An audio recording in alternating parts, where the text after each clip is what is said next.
Kamusta mga kadisenyo? Kami ulit ito, ang Tappa Brothers Landscape Services and Designs na magpapaganda sa loob at labas ng inyong tahanan.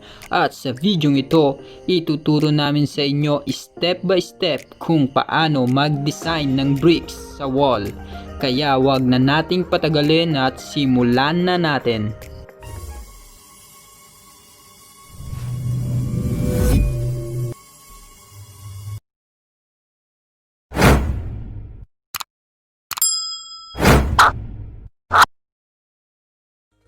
Sa pagde-design mga kadisenyo, ang gagamitin nating buhangin ay yung pure sand.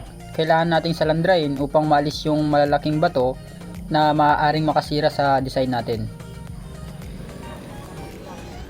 Ayan mga kadisenyo, sisimulan na natin ang pagtatapal, kaya sa mga hindi pa nakapag-subscribe, subscribe na kayo and click the notification bell para updated kayo sa susunod pa nating videos. At sa mga nais magpagawa, maaari nyo kaming kontakin sa numerong makikita nyo sa inyong screen o bisitahin ang aming Facebook page o di naman kaya mag-iwan kayo ng comments sa baba. Ang ratio pala ng semento at buhangin na gagamitin natin mga disenyo ay 1:1.5 or sa isang bag na semento, 1.5 kahon naman na buhangin upang mas maging makapit ito.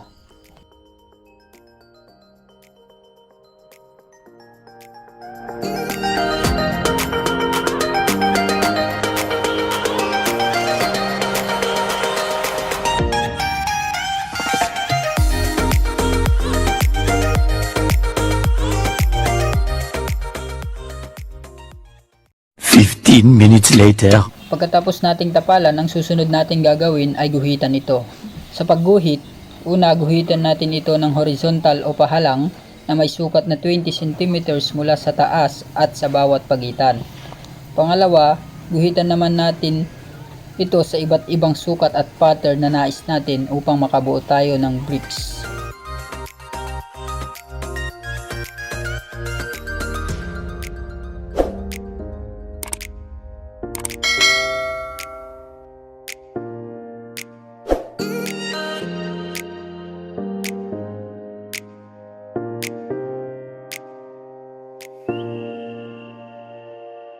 2 hours later.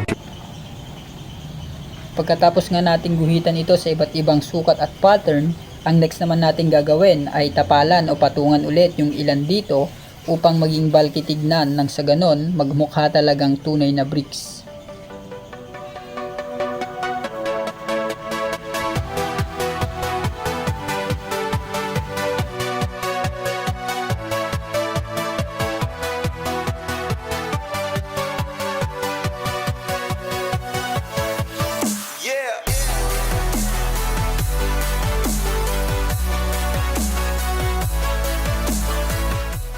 Next morning. Ayan, tuyo na yung dinisenyo nating bricks mga kadisenyo. Ngayon, ang gagawin natin ay pahiran natin ng primer. Yung primer natin dito mga kadisenyo ay mixing ng 4 na kulay. Rosena, Venetian Red,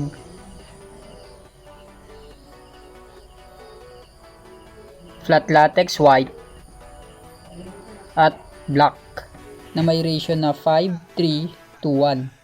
5 parts na Rosena, 3 parts na Venetian Red, 2 parts na Flat White, at 1 part na Black. Sa pag-primer mga kadisenyo, 2 hanggang 3 beses natin ito pahiran. At hintayin natin itong matuyo ng lubusan bago tayo maglagay ng ibang kulay.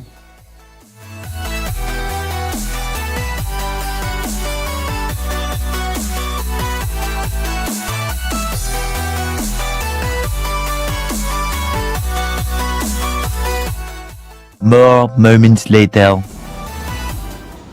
Dahil natuyo na nga yung ipinahid nating primer coat mga kadisenyo, maaari na tayong maglagay ng ibang kulay. Bali 4 na kulay yung idadagdag natin dito mga kadisenyo. Yung binanggit ko kaninang 4 na kulay na pinaghalo-halo natin, yun din yung ipapatong natin dito. Yung Rosena, Venetian Red, Black.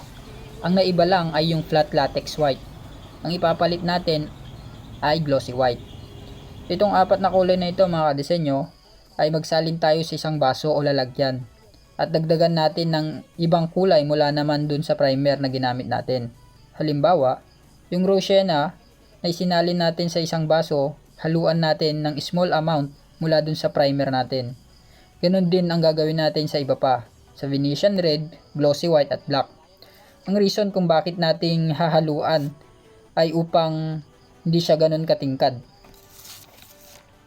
Ang ratio pala nito mga disenyo ay 5:1, or sa 250 ml na glossy white, 50 ml naman na primer. Ganon din dun sa Venetian red, black at rose sienna.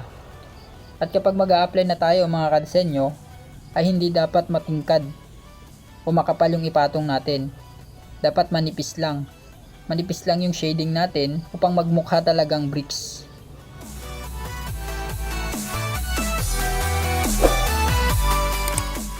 Sa pagpili pala ng pagpwepestuhan natin ng mga kulay mga kadisenyo, as long na hindi siya magkatabi or magkasunod at may distribute natin na maayos yung bawat kulay. Ganun lang po kasimple mga kadisenyo.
Pagkatapos nga nating ilagay yung ibang kulay mga kadisenyo at nakita naman natin na well distributed ang mga ito, hintayin lang natin itong matuyo at maaari na tayong maglagay ng acrylic emulsion na magsisilbing top coat neto upang kumintab.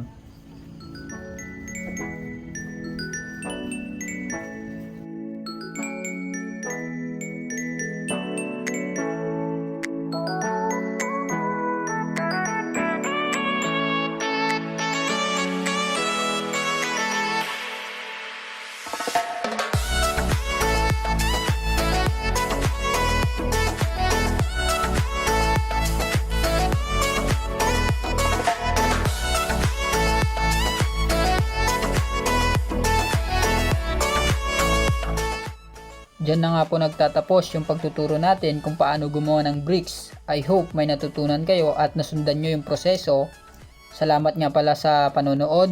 Please subscribe, like and share. God bless you all.